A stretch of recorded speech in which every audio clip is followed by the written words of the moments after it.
Bien, seguimos con nuestra serie basada en el Evangelio según Marcos y hoy veremos el final del capítulo 2 e inicio del capítulo 3 bajo este título: Jesús es Señor del Shabbat o Sabbat.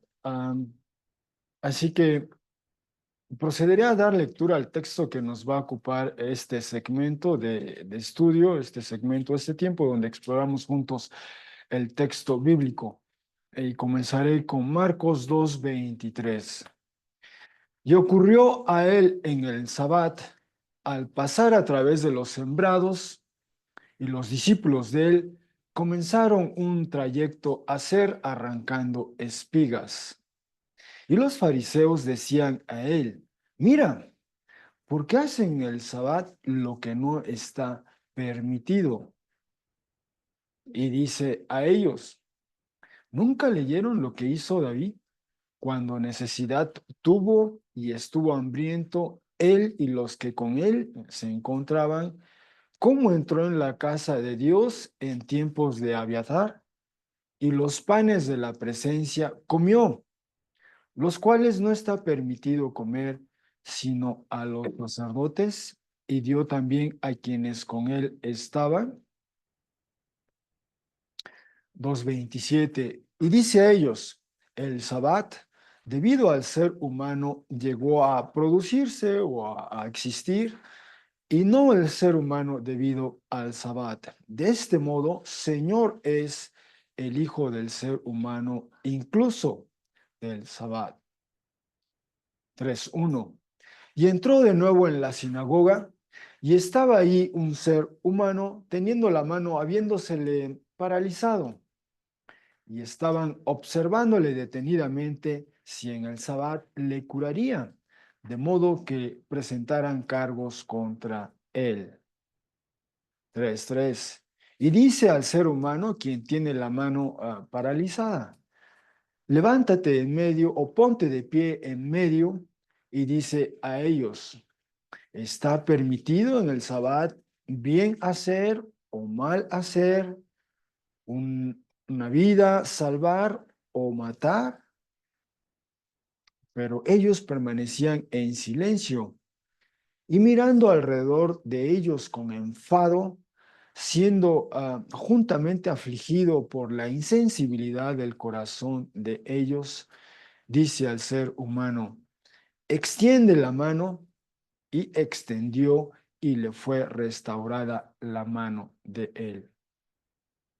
Y saliendo los fariseos inmediatamente con los partidarios de Herodes, un plan entregaban contra él, de modo que a él destruirían.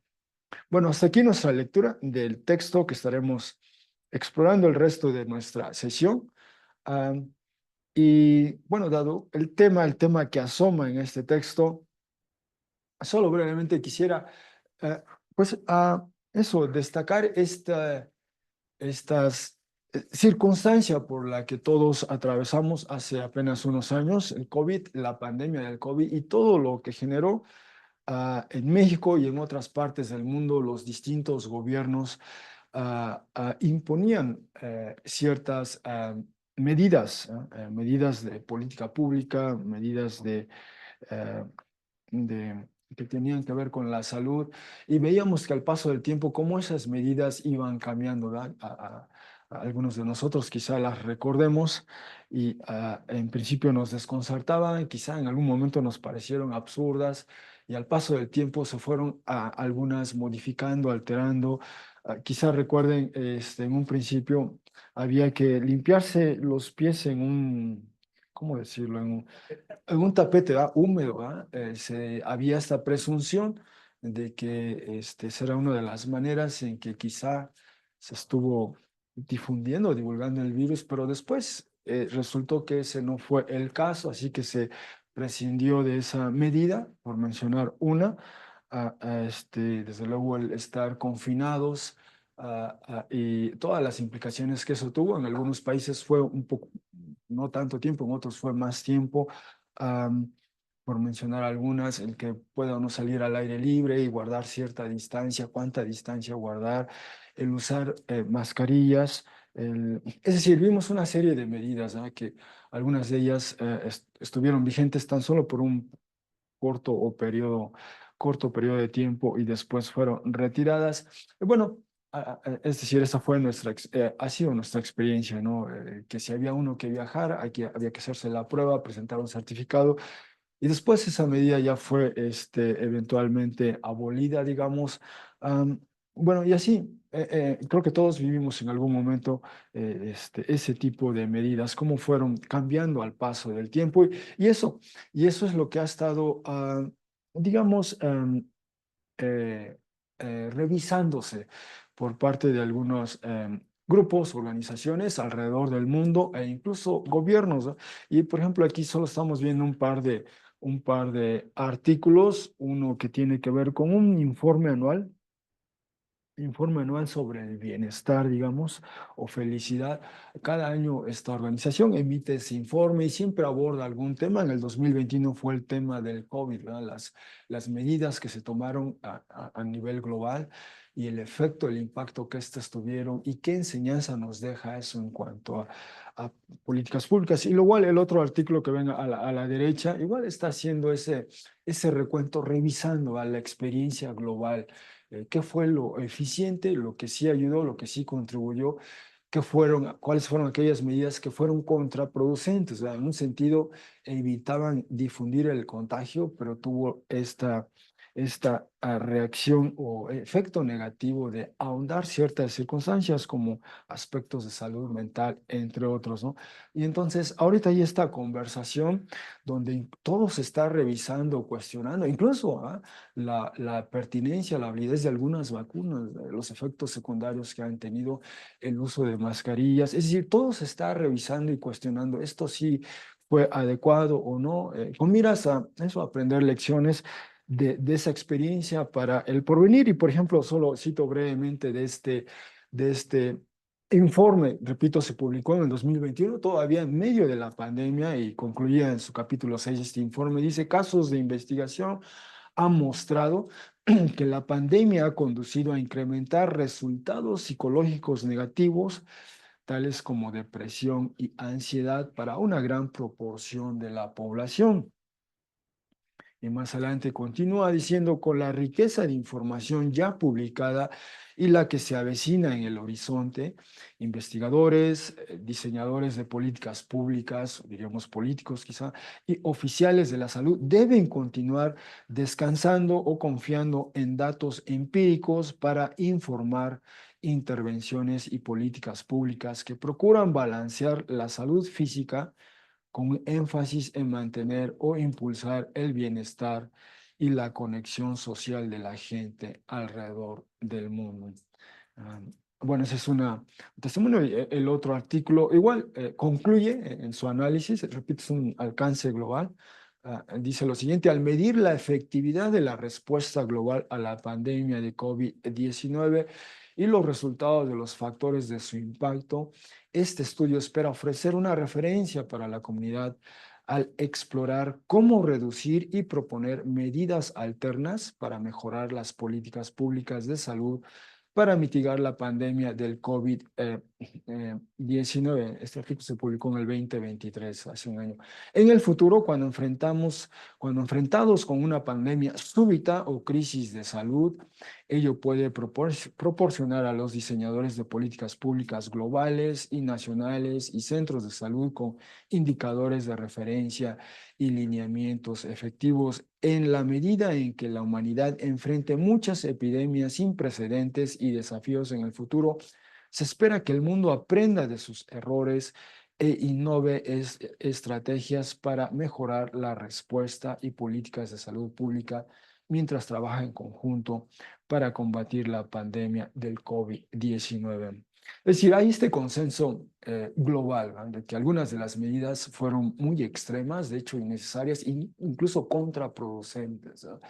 Pero en ese momento, es decir, tal era el rigor, la imposición, y había que acatarlas, ¿no? Y el punto es este, ¿va? Algunas políticas o instituciones que surgen que tienen que revisarse, ¿va? Porque lo que se procura en última instancia, en este caso, era el bienestar de la población. Bueno, con eso en mente, hermanos, quisiera, antes de entrar a explorar juntos nuestro texto, solo reiterar que estamos viendo explorando el Evangelio según Marcos. Lo que nos narra el Evangelio ocurrió en ese mundo, en el mundo del primer siglo después de Cristo, alrededor de los años quizá 27, 28, 29, 30, en ese periodo, en esa primera, ah, en esa, sí, tercer década, finales de esa tercera década del primer siglo, allí en esa zona del mundo, al territorio de Palestina, entonces regido, dominado por el Imperio Romano, y especialmente estos últimos episodios que hemos estado explorando y aprendiendo bastante sobre Jesús y sobre su misión, sobre su ministerio, han ocurrido en esa parte del norte del territorio de Palestina del primer siglo, en los alrededores del así llamado Mar de Galilea. En realidad era un lago, pero Mar de Galilea, ese fue el nombre con el que se le conoció, y particularmente en esa zona alrededor de Capernaum, ¿no? Ahí donde está la flecha en rojo, ahí es donde hemos estado siguiendo a Jesús, escuchándolo, aprendiéndolo, comprendiéndolo, de hecho, ¿no? Descubriéndolo o redescubriéndolo. Allí andaba Jesús con ese grupo de discípulos que al paso del tiempo se iba incrementando. Hemos visto que llamó a un par de hermanos, luego a otro par de hermanos, y ahora a lo que vimos la semana pasada, lo equivalente a un agente aduanal, ¿no? Un agente aduanal que estaba allí en esa frontera y cobraba las tarifas de importación, digamos. Bueno, ahí está Jesús, y lo que vemos que hace Jesús es proclama el Evangelio, dice, o más bien llama a seguirle, enseña, echa fuera espíritus impuros o expulsa demonios, cura o sana a personas con varias clases de enfermedades y limpia o purifica. Todo esto ha estado haciendo Jesús, y hoy le veremos seguir haciendo esto y algo más en este episodio que hoy, o dos episodios que hoy nos ocupa. Jesús como Señor del Shabbat. Y el primer punto que quisiera destacar, bueno, en este primer episodio es eso, el Shabbat en la creación. Dice nuestro texto, ocurrió en el Shabbat al pasar a través de los sembrados. El texto aquí o este episodio no precisa en dónde exactamente ocurre esto, ¿ah? Pero el evento anterior o los episodios anteriores nos ubican en la zona de Capernaum. Ahí estaba Leví, era agente aduanal en el territorio de Herodes Antipas, y si había que pasar al territorio del hermano de Felipe, pues allí en esa zona andaba, y asumimos que Jesús sigue en esa zona todavía, en esa zona de los alrededores de Cafarnaúm, y en el Shabbat dice, van por los sembrados, ya para entonces lo que se sembró ya está creciendo, digamos, y parece que está en sus, madurando, digamos, ¿no? Así que los discípulos de él comenzaron un trayecto a hacer arrancando espigas. Así que uno se los puede imaginar, van por los campos, los sembradíos, y los discípulos se toman esa libertad de arrancar espigas. Eso era algo válido, legítimo, si uno lee Levítico 19.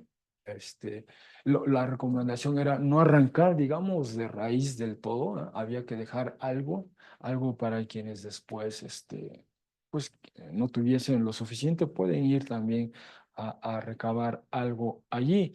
Ah, Ahora, solo quisiera destacar, esta actividad que llevan a cabo ellos es en el Shabbat, y ahorita veremos algo más de ello, pero ya hemos visto a Jesús en acción en el Shabbat, ese día, ese séptimo día de la semana del calendario judío.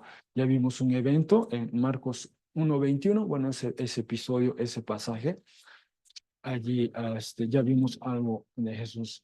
Y bueno, lo interesante es esto, ¿ah? Dice, los fariseos decían a él, mira, ¿por qué hacen en el Shabbat lo que no está permitido o autorizado? Y uno se pregunta, ¿ah? Bueno, ¿cuántas personas en el Shabbat salían, andaban por ahí por el campo? Pero ¿por qué particularmente Jesús y su grupo de discípulos atraían la atención de este sector del judaísmo, de los fariseos? ¿Por qué Jesús y por qué no? No sé si ellos prestaban atención a lo que hacían otras personas en el Shabbat, pero era Jesús, ¿no? Estaban siguiéndole Quizá a lo mejor decir espiar no era apropiado, oportuno, pero de alguna manera ya Jesús, por lo que había dicho, por lo que había hecho, por lo que estaba haciendo, enseñando, ya había captado extraordinariamente la atención de este sector, de los fariseos, ¿no? Y entonces estaban monitoreando la actividad de Jesús, ¿eh? Y cualquier cosa que hiciera Jesús o sus discípulos, pues tenían que revisarlo, evaluarlo. De algún modo, de alguna manera, ya estaba, como suele decirse a veces, en el radar de ellos, ¿eh? Ya está Jesús. Y hay que seguir a Jesús porque algo está ocurriendo con él, algo inusual, algo extraordinario, y hay que seguir. Y bueno, aquí le cuestionan, ¿por qué hacen esto? Esto dicen ellos que no está permitido, autorizado. Bueno, para apreciar mejor esta pregunta, ah, es bueno, pertinente revisar por qué o cómo surge el Shabbat. El Shabbat, y bueno, para eso hay que remitirnos justamente a Génesis 1. Génesis 1:1 dice: en el comienzo creó Dios los cielos y la tierra. Continúa el relato, cómo Dios va separando primero luz de oscuridad, es decir, el origen del tiempo, después el origen del clima, las aguas arriba, las aguas abajo, y después se crean las condiciones de la fecundidad propia de la tierra, y ya creadas todas esas condiciones, entonces vienen los habitantes de todos estos espacios, ¿no? Los peces en el mar, las aves en los cielos, digamos, los animales terrestres, y el clímax, digamos, de ese relato, llegamos con 1:26, dijo: Dios, hagamos al ser humano a nuestra imagen, según nuestra semejanza, y que rijan el pez del mar, en la ave de los cielos, en el animal doméstico y en toda la tierra, y en todo lo que se arrastra, que repta sobre la tierra. Y creó Dios al ser humano a su imagen, a imagen de Dios lo creó, varón y fémina los creó. Y los bendijo Dios y dijo a ellos Dios: sean fructíferos y lleguen a ser numerosos, llenen la tierra, domínenla, rijan en el pez del mar, en la ave de los cielos, en todo animal silvestre que repta sobre la tierra. Y más adelante concluye este relato: y fueron concluidos los cielos y la tierra y todo contenido o todo ornato de ellos, y concluyó Dios en el día séptimo su trabajo, su artesanía, su proyecto que hizo, y descansó en el día séptimo de todo su trabajo que hizo, y bendijo Dios el día séptimo y lo consagró, a debido a que en él descansó de todo su trabajo que creó Dios para hacer. Posteriormente, ese día séptimo recibiría el nombre de Shabbat. De Shabbat, al paso del tiempo en la narrativa, es el día séptimo, en el que concluye Dios esta actividad creativa, es el que posteriormente recibe el nombre de Shabbat. Así que en esas circunstancias, concluye Yahvé Dios este acto creativo suyo, en el que destaca el ser humano en su modalidad hombre y mujer, a los que llama o a los que da esta vocación conjunta de cuidar, de regir sobre su creación. Y bueno, en un tiempo atrás, cuando vimos con detenimiento este texto, veíamos, ¿no?, cómo gradualmente van, en el relato de Génesis, se van separando estos espacios, el domo o arriba, las aguas abajo, en medio se abre ese segmento de tierra seca, y ahí están los animales terrestres, ahí está el ser humano en su modalidad hombre y mujer. Bueno, ah, así que el vocablo Shabbat como tal, este vocablo hebreo, ocurre 111 ocasiones en todo el texto hebreo del Antiguo Testamento, y la primera vez que ocurre este vocablo aparece en Éxodo 16:23. Éxodo 16:23 es la primera vez que figura este término como tal, Shabbat.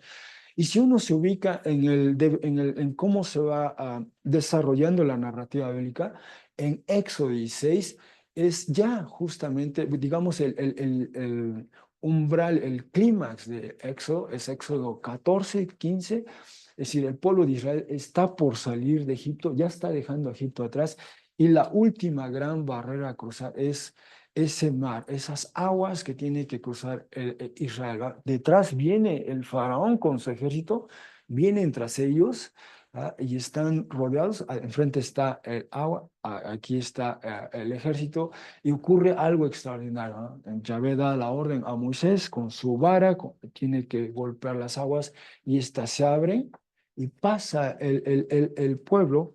Eso es Éxodo 14, eso nos lo narra todo Éxodo 14, y lo que ocurre, pasa el pueblo ya del otro lado, se cierran las aguas y son anegadas las tropas del faraón. Y entonces en Éxodo 15 tenemos esta explosión de júbilo, de celebración. Primero un canto de Moisés y posteriormente un canto de su hermana, ¿no? Pero allí tenemos ese canto, poesía, donde celebran lo que se llama la Yeshua de Yahvé, ¿verdad? La salvación de Yahvé, la liberación de Yahvé. Eso es Éxodo 15, ¿verdad? Ese es el parteaguas de la historia. Ya Israel dejó atrás su estancia marcada por la opresión en Egipto, su estancia de más de 4 siglos, cruza ese umbral y entonces comienza esa nueva vida en esas circunstancias, pero comienza esa nueva vida donde ellos son el pueblo de Dios. Y entonces en Éxodo 16, justo de los primeros eventos posteriores a haber dejado atrás Egipto, se introduce esta idea de el reposo, ¿va? El Shabbat. Ese séptimo día de la semana hay que observarlo y se empiezan a dar las razones, y las razones son más puntuales y precisas cuando uno llega a Éxodo 20, lee uno Éxodo 20, ¿no? Especialmente Éxodo 28. Y de nueva cuenta, ya en Éxodo 20, siguiendo el devenir de la narrativa, el pueblo avanza, llega a una montaña, se instala al pie de esa montaña, y en esa montaña Dios llama a Moisés a subir a la cima de la montaña. Le van a acompañar algunas personas, esos que le van a acompañar se van a quedar a la mitad de la montaña, pero solo Moisés sube a la cima, a la cima. Y allí Dios comunica esta intención suya de celebrar este pacto entre él y su pueblo, el pueblo que ha sacado, que ha redimido, que ha rescatado, al honrar ese pacto que hizo con sus antepasados, comenzando con Abraham. Entonces, en ese marco de esa relación, ahora en estos términos de un pacto, es que se instaura, se instala la observación del Shabbat, ¿no? Del séptimo día. 6 días trabajarás, el séptimo vas a descansar. Hay que observar el Shabbat. Y la razón teológica primero es esta, porque en 6 días creó Dios los cielos y la tierra, y en el séptimo pues concluyó y dio paso a otra dinámica, digamos, ¿verdad? Pero esa es la razón teológica primero del Shabbat. Celebra, en otras palabras, el Shabbat extraordinariamente lo que hace es celebrar, en términos teológicos, celebra ese acto de creación de Dios, ¿no? Donde a nosotros como seres humanos nos reviste o nos concede esa vocación de regir, de ser sus delegados y cuidar de su creación. Eso está detrás de todo ello, ¿va? Está detrás de ello. Así que ese es el origen, los orígenes del Shabbat. Y es bueno tenerlos presente en esta conversación que se da entre Jesús y sus contemporáneos. Ahora, debe decirse que al paso del tiempo, en la literatura judía no canónica, uno lee en textos previos al arribo de Jesús, siglos quizás primero, segundo, antes de Cristo, uno ve en la literatura judía algunas indicaciones de cómo esta observación del Shabbat se fue volviendo más sofisticada, se le fueron añadiendo algunos elementos. No tengo aquí ahorita una cita del libro de los jubileos, pero desde ahí incluso en el libro de jubileos se dice que en el cielo incluso los ángeles también celebran u observan el Shabbat, ¿verdad? Perdón que no tenga la cita aquí, Alexander. Ahí está. Pero algo posterior, por ejemplo, si uno lee la Mishnah, algunas porciones de la Mishnah, tiene toda una sección sobre el Shabbat, justamente cómo debería observarse. Y aunque bien este documento se publica, por así decirlo, en el año 200 después de Cristo, recoge tradiciones ya desde tiempo atrás, ¿no? Algunas de ellas desde el tiempo de Jesús, pero repito, hay varios documentos judíos no canónicos que dan testimonio, evidencia de cómo se iba celebrando lo que debía hacerse, lo que no debía hacerse en el Shabbat, elaboran a partir de lo que está en la Escritura, añaden, si se quiere, cosas que están en la Escritura. Y por ejemplo, en la Mishnah, especialmente leeré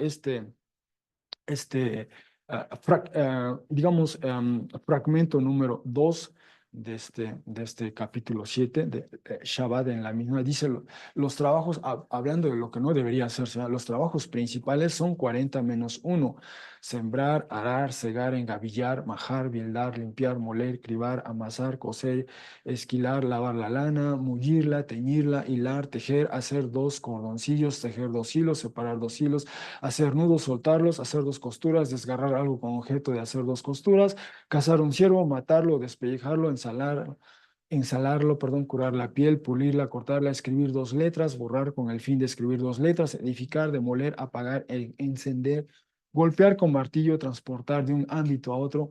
Estos son los 40 trabajos fundamentales menos uno. ¿Ah? Entonces, pues imagínense, ¿ah? Había que tener presente qué hago, qué no hago ese día, qué complicado, se volvió algo. ¿Ah? Y ese era el punto, ¿ah? Como una institución que dio, por así llamarla, ¿ah? El Shabbat, su fin, su propósito, como al paso del tiempo los seres humanos la vamos haciendo ajustes, ¿verdad? De modo que empieza a perder su razón de ser, ¿verdad?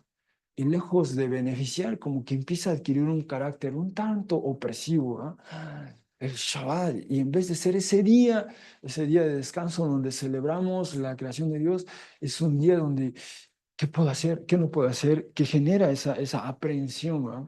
Lo que debo, lo que no debo hacer. Y bueno, eso ha estado ocurriendo. Ah, ¿Y qué pasa? Bueno, tenía presente esto, hablando también de este texto. Los siguientes han de ser lapidados. ¿Ah? Y menciona ahí varias categorías, entre ellos dice el profanador del sábado, o sea, ser apedreado. ¿Va? Desde luego, ese era un precepto que estaba en la escritura, ¿va? Pero está ahí presente, latente, ¿no? El Shabbat. Bueno, ah,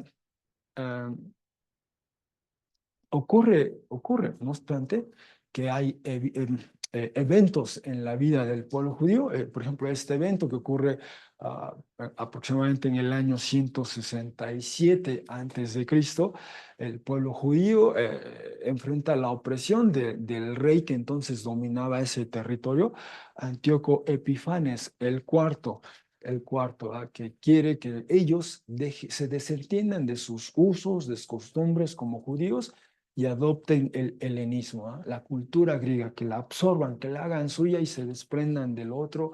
En otras palabras, lo que está proponiendo, pues ustedes como judíos dejen de ser lo que son judíos y ahora vuélvanse griegos, por así decirlo. Casi ese es el planteamiento, ¿ah? Con todo lo que implica, con toda esa cosmovisión y por lo tanto su politeísmo, ¿ah? Y desde luego hubo una resistencia y esa resistencia da origen a una revuelta armada, pero aquí apenas estaba en ciernes, estaba comenzando esa resistencia y narra este texto de Primera de Macabeos 2:29, repito, es año 167, 166 antes de Cristo. Dice, por entonces muchos preocupados por la justicia y la equidad bajaron al desierto para establecerse allí con sus mujeres, sus hijos y sus ganados, porque los males los oprimían duramente. La gente del rey y la tropa que estaba en Jerusalén, en la ciudad de David, recibieron la denuncia de que unos hombres que habían rechazado el mandato del rey habían bajado a los lugares ocultos del desierto. Muchos los persiguieron y los alcanzaron. ¿Va? Cuando hablamos aquí del rey, es un rey no judío, Antíoco Epifanes, el cuarto, un rey sirio, y sus tropas. Así que los alcanzaron, los cercaron y se prepararon para atacarles el día del sábado, en el Shabbat, en el séptimo día de la semana. Les dijeron, basta ya, salid, obedecer la orden del rey y salvaréis vuestras vidas. Ellos les contestaron, no saldremos ni obedeceremos la orden del rey de profanar el día de sábado, el Shabbat, ¿no? De profanarlo. Asaltados al instante, no replicaron, es decir, no respondieron, ni arrojando piedras, ni atrincherados sus cuevas. Dijeron, muramos todos en nuestra rectitud. El cielo y la tierra son testigos de que nos matáis injustamente. Perdón, esta es una traducción muy española, lo digo con mucho respeto. Los atacaron, pues en sábado y murieron, junto con sus mujeres, hijos y ganados, unas 1000 personas. Es decir, tal era su lealtad. ¿Ah? Vamos a observar el Shabbat, que incluso tenemos aquí a nuestro enemigo enfrente y en Shabbat pues se dejaron, ¿va? Le pusieron las armas y pues los mataron. ¿Va? No hubo resistencia, no hubo oposición. Y entonces se plantean ellos, pues ¿qué vamos a hacer? ¿Va? Cuando Matatías y sus amigos se enteraron, sintieron por ellos gran pesar, pero se dijeron, si todos nos comportamos como nuestros hermanos y no peleamos contra los paganos por nuestras vidas y nuestras costumbres, muy pronto nos exterminarán de la tierra. Aquel mismo día tomaron el siguiente acuerdo: haremos frente a todo aquel que venga a atacarnos en día de sábado. Así no moriremos todos como murieron nuestros hermanos en las cosas. Así que en el Shabbat van a resolver. Si vienen y nos atacan, pues siendo incluso el Shabbat, vamos a responder, ¿va? Vamos a atacar, vamos sí, a repelir esa agresión, ¿va? Tomaron esa resolución. De otro modo los estarían matando. Y este fue un dilema para ellos. Este es un episodio que ocurre en el año 167 y 166. Un episodio similar ocurre en el año 70. No les hubiera presentado el texto paralelo, pero se narra también por algunos historiadores romanos lo peculiar que era para los judíos. ¿Ya? Llegó el Shabbat y pelean o no contra los romanos. Ya estaban los romanos ahí en las puertas de Jerusalén, en la muralla, y pelean o no pelean. Y pues decidieron algunos no pelear, ¿verdad? Le ponen las armas en el Shabbat. Y de eso se dieron cuenta los romanos. Qué extraño, ¿verdad? Qué extraño que en este día no pelean. Y entonces ya se pusieron de acuerdo, pues en ese día es cuando vamos a atacar. ¿Eh? Y sí, y así fue como avanzaron también los romanos. Y repito, es un evento que ocurre ya en el año 70 después de Cristo. Ese siempre fue un dilema para ellos. Pelear o no pelear en el Shabbat. ¿No? A veces decidieron, sí, vamos a pelear, y a veces no. Y bueno, tuvo un costo para ellos, tuvo un costo para ellos. ¿No?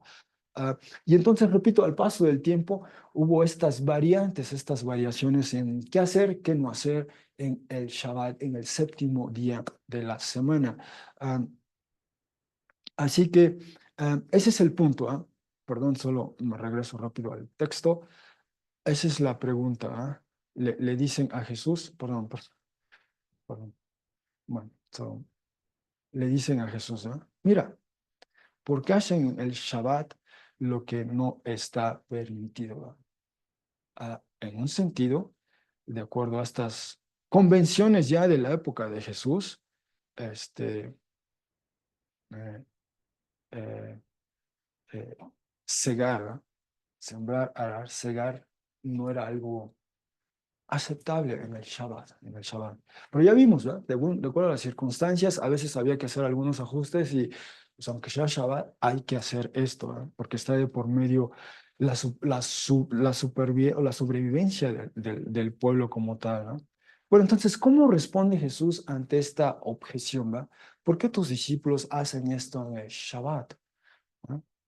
Ah, ¿Y cómo responde Jesús? Dice a ellos: nunca leyeron lo que hizo David, y aquí entran las lecturas que hizo para nosotros primero Armando, 1 Samuel 21, y después la porción que hizo Keila, 1 Samuel 22. David, cuando necesidad tuvo y estuvo hambriento, él y los que con él se encontraban, cómo entró en la casa de Dios en tiempo de Abiatar, el jefe sacerdote, y los panes de la presencia comió, los cuales no está permitido comer sino a los sacerdotes, y dio también a quienes con él estaban. Es decir, la respuesta al contraargumento de Jesús debe decirse, no tiene que ver en principio con el Shabbat. Jesús no se remite a una historia donde el protagonista, uno de los elementos o factores sea el Shabbat por sí mismo, ¿no? Sino más bien Jesús responde con un episodio donde algo ocurre, donde un evento ocurre que trasciende la disposición original de Yahvé Dios. Y esta es la historia a la que él se remite. Es David. David, que va con algunos de los suyos, llega a este lugar, como nos leyeron en el pasaje, y pide al sacerdote, ¿verdad?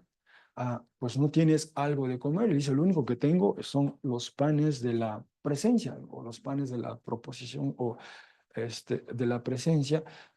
y al final se los da, accede. ¿Ah? En, en, en, en, en la Torah, digamos en el Pentateuco, especialmente en Éxodo 25:30, por primera vez aparece esta expresión de los panes de la presencia, se puede traducir así. Ah, Eran parte de estas símbolos, si me permiten decirlo así, que iban a decorar, que iban a estar presentes en ese espacio. Éxodo 25 es el momento en que Yahvé Dios está dando indicaciones a Moisés de que tiene que construirle esta tienda de campaña especial, esta tienda de campaña grande, esta tienda de campaña que va a tener dos espacios interiores y entonces va a estar delimitada, ¿ah? Por cierta área, va a tener su patio y la tienda de campaña con dos espacios interiores. Uno de ellos es el lugar santo, así llamado, y el otro es el literalmente santo de santos o santísimo. En el lugar santo iba a haber a manera de mobiliario, ¿va? Varios elementos, entre ellos iba a haber una mesa como esta, y donde se iban a colocar unos panes, ¿va? Y se llamó así los panes de la presencia, ¿va? Y cada elemento tenía su significado, cada símbolo apuntaba algo en ese orden o esa configuración, digamos, cósmica, que reflejaba eh, ese punto. Y bueno, la intención, Éxodo 25:8 dice, ya ve Dios, construyame este espacio sagrado porque yo ahí me encontraré con ustedes. Quiero estar en medio de ustedes. Y ese es el concepto básico de espacio sagrado. Dios en medio de su pueblo, ahí donde Él indica. Y uno de esos espacios, el lugar santo, tenía este símbolo.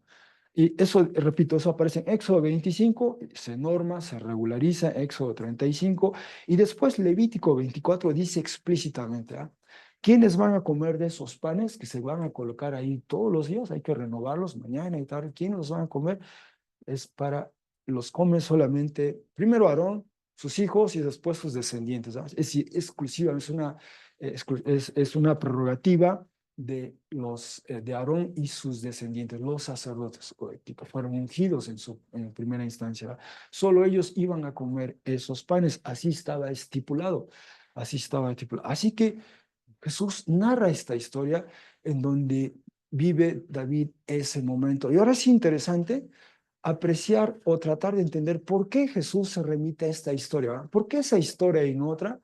Ah, porque David es 1 Samuel 16, en donde leemos que es el profeta Samuel que acude a la casa del padre de David y le pide, muéstrame a todos tus hijos, y manda a llamar al que no estaba, y a ese último, al más pequeño de todos, Samuel le unge con aceite, y en ese momento David se vuelve el ungido de Yahvé, el Espíritu de Dios viene sobre él, eso lo dice 1 Samuel 16:3 explícitamente, le unge, viene el Espíritu sobre él, y a partir de ese momento David se vuelve el ungido del Señor en espera de eventualmente ser el rey de Israel, el que va a relevar a Saúl. Y en esa espera, pasan varias cosas. Saúl mismo le empieza, se da cuenta, ¿no? Dice, este es el que me va a relevar y le quiere matar.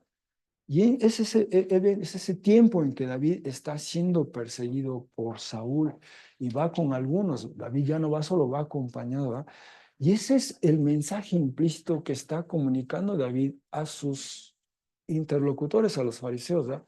Así como ese ungido del Señor que está por ser a plenitud el rey de Israel de entonces, así soy yo ahorita, ¿verdad? También es el ungido. Y eso lo leímos en Marcos 1, ¿va? Jesús asciende de las aguas, el Espíritu desciende sobre él y es el Mesías, él es el ungido, ¿va? Y es ascendiente de David, por cierto, ¿va?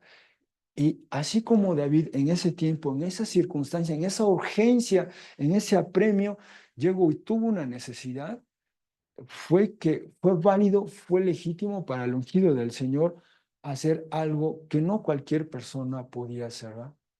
Solo le correspondía al sacerdote comer de esos panes, pero a David, por ser el ungido del Señor, según 1 Samuel 16:13, el Espíritu Santo ya estaba sobre él y estaba solo a la espera de que llegara su momento y ser el rey de Israel, como así lo dispuso el Señor. Bueno, en esa capacidad suya, en esa condición suya, es que él puede tomar de esos panes y comer, puede trascender esa disposición divina. Esta es prerrogativa del sacerdote. Bueno, ahora él como ungido del Señor, con el Espíritu, en el futuro, el próximo rey, el rey en espera, hace como eso. Eso es lo que está comunicando Jesús, ¿verdad? Este es Jesús, quien está delante de ustedes, ¿eh? Así como David, pues así yo. Yo soy el ungido del Señor y yo voy a ser, o sea, ese es es el nuevo rey, es el rey, como hemos visto anteriormente, ¿no?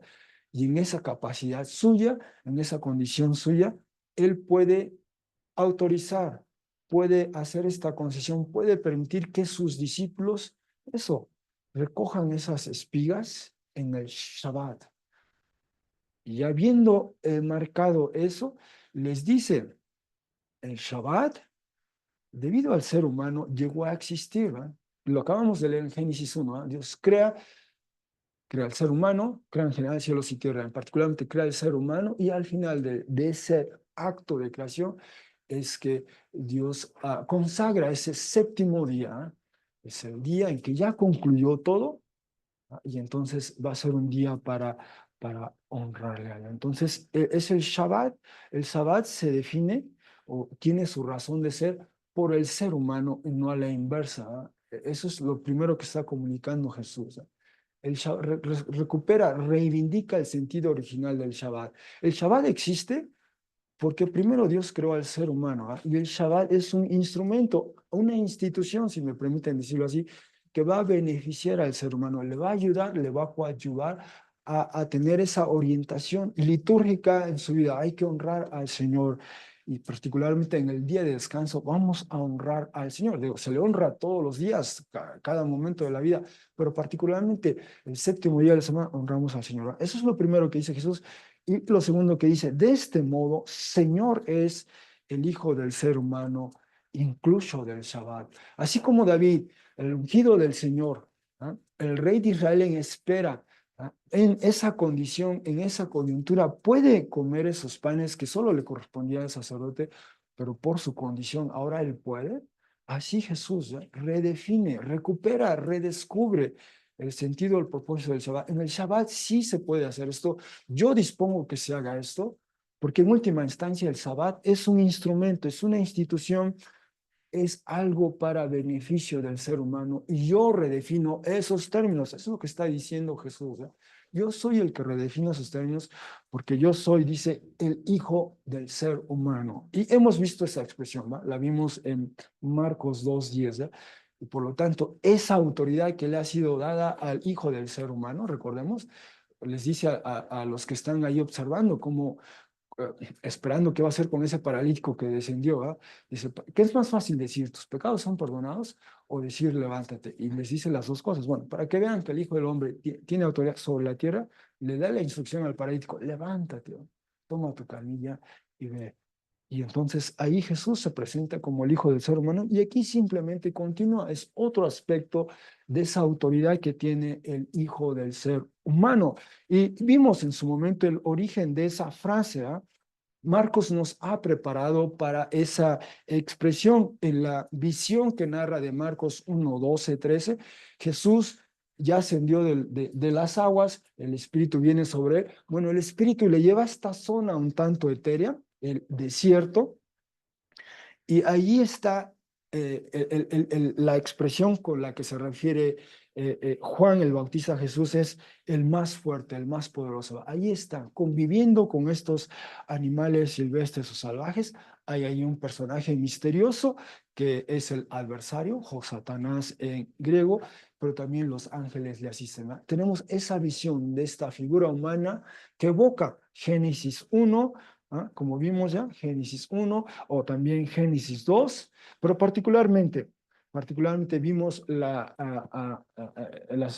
bueno, hace un par de semanas vimos cómo en Daniel 7, particularmente en la versión en griego, aparece esa expresión, hijo de ser humano, Y además a este hijo de ser humano se le ha dado toda autoridad, que es lo que dice Jesús allí en Marcos 2, ¿verdad? Y veíamos una manera estilística de apreciar esa visión de Daniel 7.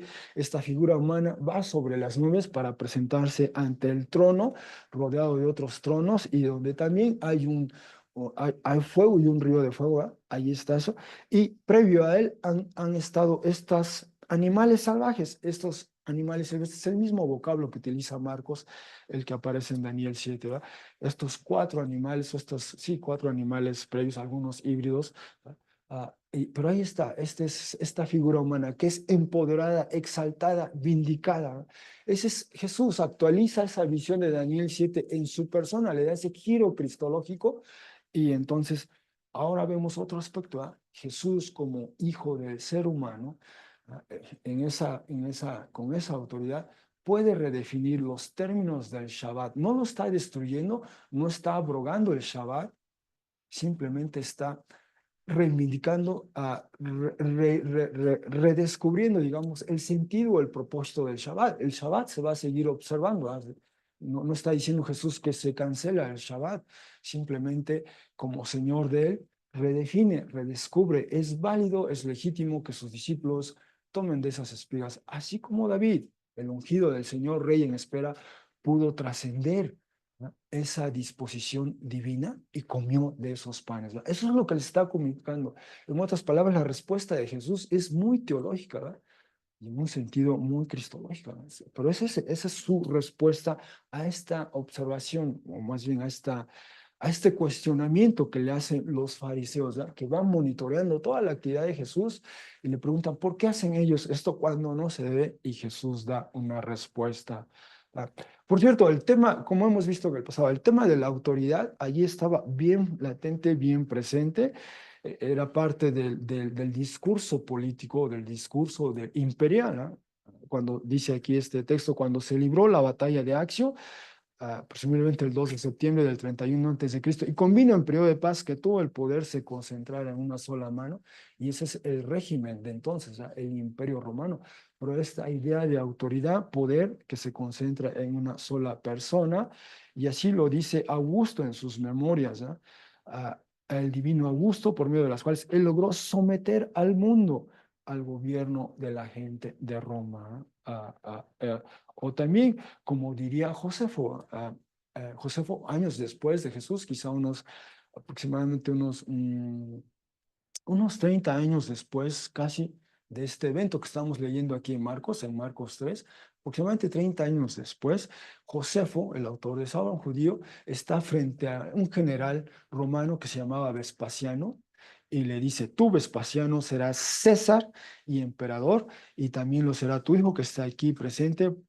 Encadéname con mayor seguridad y consérvame junto a ti, pues tú, César, no solo eres dueño mío, sino también de la tierra y del mar y de todo género humano. O sea, esa declaración en boca de un judío es desconcertante, por decirlo menos. Un judío que se presumía ortodoxo, ¿verdad?, que reconozca en esta figura humana una figura pagana, ¿verdad?, el que ha investido con esa autoridad cuando no le reconoció eso a Jesús, por así decirlo, ¿verdad?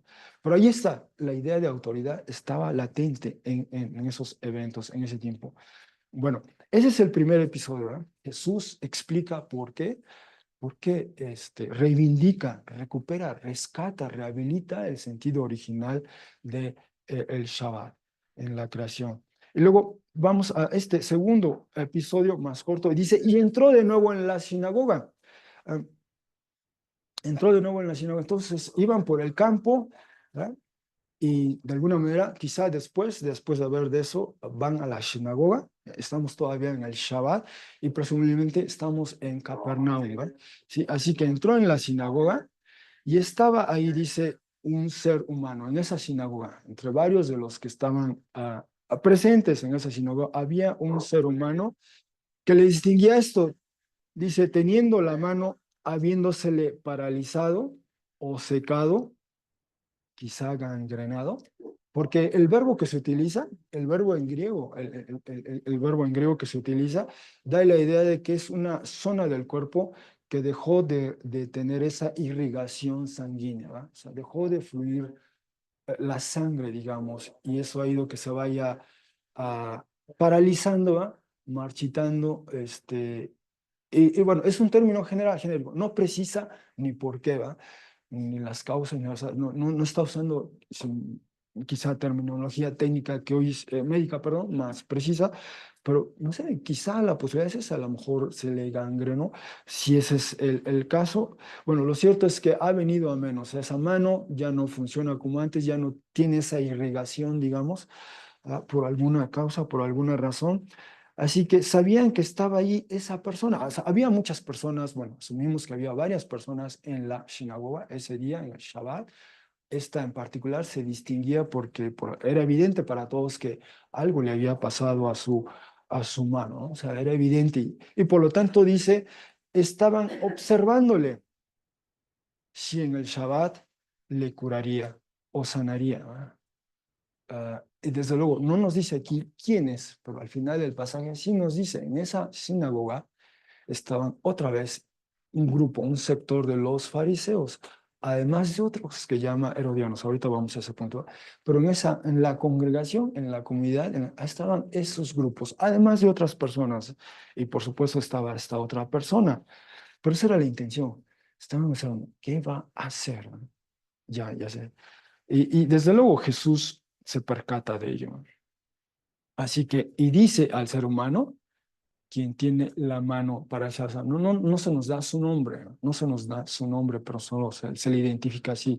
Tiene la mano paralizada, inmóvil por alguna razón, y le dice, ponte de pie en medio. ¿Va? Esta es la sinagoga y le invita a pasar ahí Jesús. O sea, desde luego Jesús ya en la sinagoga, ya de alguna manera ejercía esa autoridad. ¿Va? No nos dice que le invitaron a leer los rollos, a explicar, ya, simplemente ya Jesús, es decir, ya se sabía de él mucho.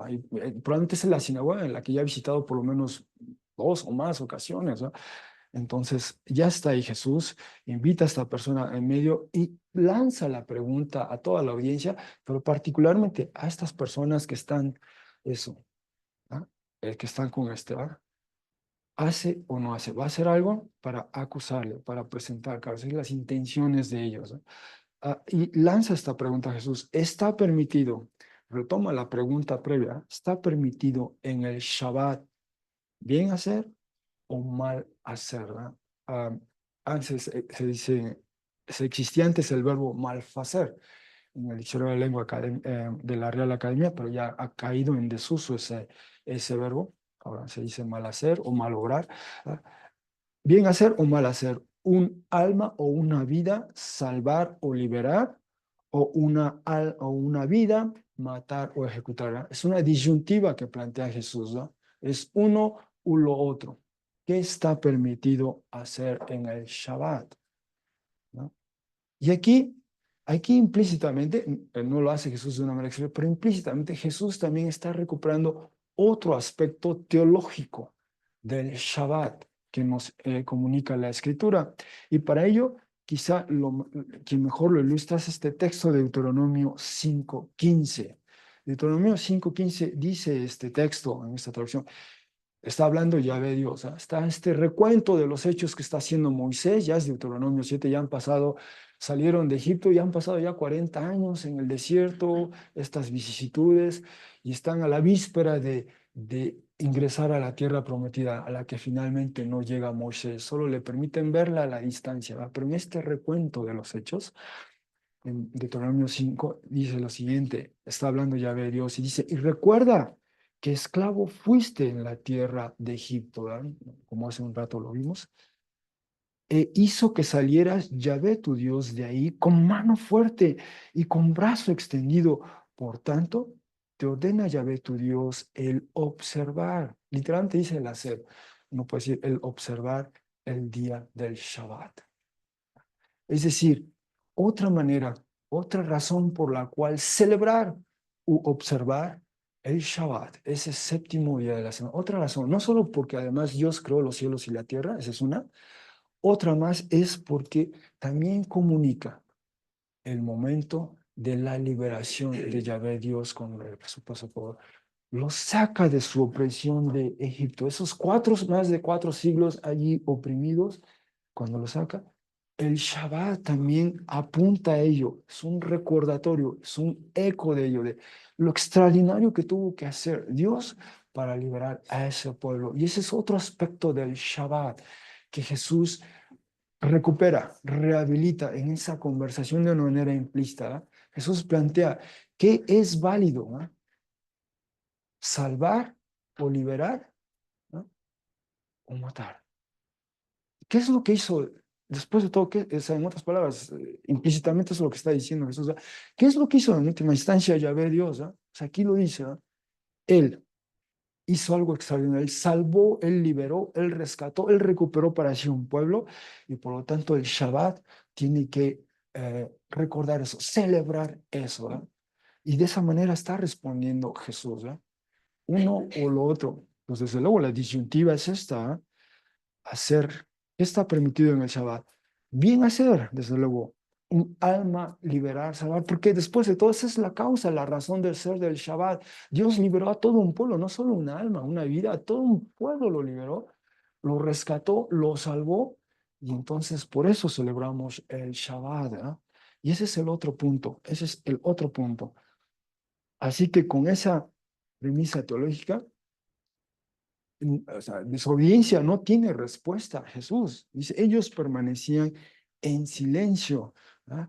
Y entonces, ¿cuál es la reacción de Jesús? Dice, mirando alrededor de ellos con enfado, con enfado. Esa es la primera emoción. Y la segunda, siendo juntamente afligido o condolido por la insensibilidad del corazón de ellos. Y aquí quisiera destacar esto. En este breve texto nos comunica un par de las emociones que Jesús experimenta, por lo menos en ese momento. Lo primero es el vocablo orge. Orge. Originalmente esto significa un impulso natural o propensión, de ahí que pueda también significar temperamento, disposición, ánimo, humor, pero al paso del tiempo, una de las acepciones de este vocablo orge es eso, ira, enojo, enfado. Y eso es lo que Jesús experimenta, que está ahí esta persona como si fuera el pueblo de Israel oprimido por Egipto, eso siglos atrás, milenios atrás. ¿Y qué es lo que hizo Dios? Escuchó el clamor y dijo, no, no voy a hacer nada. Todo lo contrario, decidió hacer algo, intervino y rescató a ese pueblo. Esa es la disyuntiva que está planeando Jesús. ¿Qué se debe hacer ante esta persona en el Shabbat? Pues justamente la razón del Shabbat es celebrar lo que Dios hizo tiempo atrás, liberó, salvó, rescató a esta persona, a un pueblo, y es lo que está haciendo Jesús. Por eso experimenta Jesús este enfado, este enojo, esta ira. Esos contemporáneos han perdido de vista lo que Dios hizo en el pasado con el propio pueblo, su propia historia, ¿verdad? La están negando al ser así duros, al solo estar eso cuestionando, ¿qué va a hacer en sábado? O sea, pues han perdido el sentido, el propósito del Shabbat. Esa es una. Y la otra, el otro verbo es sulopeo, que se forma de dos términos. El término sum es un prefijo en griego que significa con o acompañar algo, y el otro vocablo es lupe. Lupe, que significa dolor, dolor en el cuerpo, dolor en la mente. Entonces, poniendo los dos términos, es eso, herir o mortificar junto. De hecho, ese vocablo solo aparece una sola vez en todo el Nuevo Testamento, no aparece en la Septuaginta y aparece en la literatura, por ejemplo, del periodo clásico. Aristóteles en su Ética Nicomaquea utiliza ese término. ¿verdad? Y entonces lo que comunica este término es simpatizar con alguien que sufre, que padece. ¿verdad? ¿Sí? Y entonces lo que nos comunica aquí es que Jesús ve a su audiencia y la ve con enfado, especialmente aquellos que lo único que están cuestionando es ver qué va a hacer él. No en tanto que está una persona ahí con necesidad, ¿verdad? Sino más bien va a hacer a él. ¿Le vamos a acusar o no le vamos a acusar? Aquí está una persona sufriendo, padeciendo, pero eso no es lo que les importa. Y eso es lo que genera este enfado de Jesús, porque están ignorando, están negando la historia mismo de ellos como pueblo de Dios. Lo que Dios hizo en el pasado. Él escuchó el clamor del pueblo, el gemido del pueblo, y Dios intervino y rescata a ese pueblo para sí, y por eso se celebra el Shabbat. Primero, y segundo, dice, siendo juntamente afligido. Y probablemente Jesús siente lo mismo que esa persona ahí está en medio y quizá no se compadece de él la gente o estas personas, ¿ya? Lo único que están viendo es qué va a hacer Jesús, pero por él, ¿qué van a hacer? ¿Ah? Ellos, esos contemporáneos, ¿qué van a hacer por él? ¿Le van a ayudar? ¿Le van? Nada, entonces Jesús se identifica con el dolor de esta persona, porque dice por la insensibilidad del corazón de ellos. Ahí está una persona que en necesidad, pero eso es invisible para ellos, ¿ah? Solo están esperando qué va a hacer Jesús para acusarle o no. Esa es la tragedia, digamos, ¿ah? Así que Jesús dice al ser humano, extiende la mano, extendió y le fue restaurada, le fue restablecida, le fue devuelta. Es como un eco, ¿ah? De lo que vimos, ¿ah? Jesús rescata a este pueblo, ¿verdad? Y lo hace suyo. Bueno, vuelve este pueblo a la vida en un sentido. Así esta persona es plena nuevamente, ¿ah? Recupera la movilidad en su mano, cualquiera haya sido la causa, es plena, completa en un sentido, ¿ah? Pero ahí ven ese acto de salvación, de liberación, de sanidad, de curación, evoca lo que fue en la salida del pueblo de Israel de Egipto, que hace que también se celebre el Shabbat. Ese es otro aspecto del Shabbat, celebrar la liberación, la salvación de Yahvé. Y eso lo vieron, ahí lo está demostrando Jesús. ¿No? Así que, ¿cómo concluye nuestro relato? Saliendo los fariseos inmediatamente, ahí estaban en la sinagoga, vieron esto y no celebraron, no aplaudieron que una persona que estaba disminuida, ¿no? Ahora está plena. Eso no lo celebraron. Más bien, vieron lo que hizo Jesús, salen de ahí y entran en alianza con los así llamados partidarios de Herodes, un plan entregaban contra él, de modo que a él destruían, ¿no? Cada vez, en la medida que vamos leyendo los evangelios, empieza a ser más notable esto, ¿ah? La reacción que genera Jesús en unos es esa, ¿no? Esta persona viene a alterar, a trastocar, es una amenaza para el status quo, para el orden, ¿no? Entonces tenemos que destruirlo. No podemos, no vamos a permitir eso, ¿no? Y eso, se alían los fariseos con los partidarios de Herodes, ¿no? De los fariseos, hemos estado leyendo por aquí, por allá, este es otro testimonio de Josefo. De los otros dos grupos de judíos citados antes, los fariseos, que tienen fama de interpretar las leyes con rigor y que son los que dirigen la secta más importante, todo lo atribuyen al destino y a Dios. Sin embargo, para ellos el obrar con justicia o sin ella depende en gran medida del hombre, aunque el destino interviene también en cada caso. Afirman que toda alma es incorruptible y que solo las de los seres buenos pasa a otro cuerpo, mientras que la de los malos sufre un castigo eterno. Y así estaremos viendo algunas de estas. ¿Qué se decía de los fariseos en ese tiempo o en años posteriores a Jesús?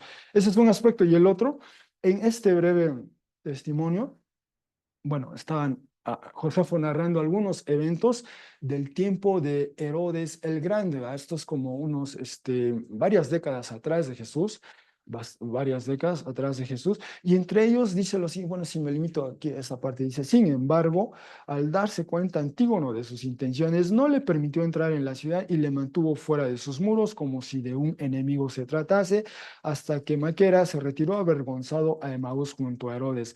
Enfurecido por este fracaso, mató a todos los judíos que se encontró y no perdonó ni siquiera los seguidores de Herodes, sino que a todos los consideró partidarios de Antígono. Bueno, ahí Josefo usa este vocablo, los seguidores de Herodes, es una variante del que aparece aquí en griego, ¿verdad? Los herodianoi. Josefo usa una variante de ese término, pero eso quiere decir, ¿verdad? Ese grupo de personas que respaldaban, que apoyaban a Herodes el Grande primero, ¿verdad? Herodes el Grande en el año 40 antes de Cristo fue instaurado como rey de los judíos por la República de Roma, y cuando Augusto llega a ser emperador, ratifica esa decisión, sigue siendo el rey de los judíos. O sea, digamos que Herodes el Grande dependía del emperador, ¿verdad? Es el emperador el que lo puso, era un rey títere, si se quiera, ¿verdad? Del emperador. De él venía su fuente de autoridad. Y entonces Herodes tenía sus seguidores. Cuando él fallece en el año 4 antes de Cristo, se divide el territorio entre sus hijos y Herodes Antipas. Allí donde Jesús anda en esa zona, ese era el hijo de Herodes el Grande, y también tenía sus seguidores, ¿ya? Los que lo apoyaban, ese grupo que apoyaba al régimen de entonces, ¿ya? Entonces, como alguien ha dicho, ¿va? Aquí, aunque es un anacronismo decirlo así, tenemos a grupos religiosos y grupos políticos hacen esta alianza contra Jesús y su movimiento, ¿verdad? O sea, algo están viendo los dos, esta élite judía, esta élite religiosa, si se quiere, y esta élite política, algo están viendo que Jesús, lo que está diciendo, lo que está haciendo, lo que está proclamando, lo que él encarna, es una amenaza para ellos, es una amenaza para su estatus, su condición, para su orden, ¿verdad? Hay que hacer algo. A Jesús hay que destruirlo, ¿verdad? Están aliando estos dos grupos que en otras ocasiones serían hostiles, antagónicos el uno al otro. Pero eso es lo extraordinario. Esa es la reacción que está generando Jesús entonces como hoy día. Bueno, en conclusión, hermanos, a Marcos nos presenta dos relatos que giran, que gravitan en torno a la teología del Shabbat, ¿verdad? Y la manera en que Jesús reivindica o recupera su sentido original. El primer episodio alude al relato de la creación en Génesis 1 y la manera en que surge el concepto del Shabbat. Y entonces Jesús cita un episodio del ungido del Señor. 1 Samuel 16:13. David, que en vías de ser el rey de Israel, trasciende una disposición divina. Y así Jesús reitera nuevamente que es el Hijo del ser humano cuya autoridad reivindica el origen del Shabbat, ¿eh? Por eso sus discípulos pueden hacer eso. El segundo episodio evoca la liberación del pueblo de Israel de Egipto y cómo la celebración del Shabbat apunta a ello, ¿eh? Lo vimos en ese texto, especialmente de Deuteronomio 5:15, ¿eh? Porque tú fuiste librado, entonces celebra Shabbat, ¿no? Por tanto, Jesús libera o sana a una persona de su condición que le disminuía, que le hacía menos en un sentido, ¿eh? Así que algunas implicaciones de estos dos episodios que hemos visto hoy. Primero es preguntarnos, ¿qué tradiciones, qué prácticas, qué rituales hoy día quizá oscurecen el sentido original de aquello que Dios creó para nuestro beneficio, ¿eh? El Shabbat fue instaurado, fue instituido para el ser humano, no a la inversa, ¿eh? No para estar oprimidos por esta institución, sino todo lo contrario, ¿eh? Ese es un aspecto. El otro, Jesús es Señor de toda institución humana, de toda, ¿no? Cualquiera sea la forma que adopte esta institución, Jesús es Señor de eso incluso, ¿eh? ¿Cómo nos ayuda ello? ¿Cómo nos ayuda esto en nuestra actual coyuntura? Y finalmente, ¿cómo celebramos y observamos el Shabbat hoy día según los términos de Jesús? Según los términos de Jesús, ¿cómo lo hacemos? Bueno, pues gracias hermanos por su atención.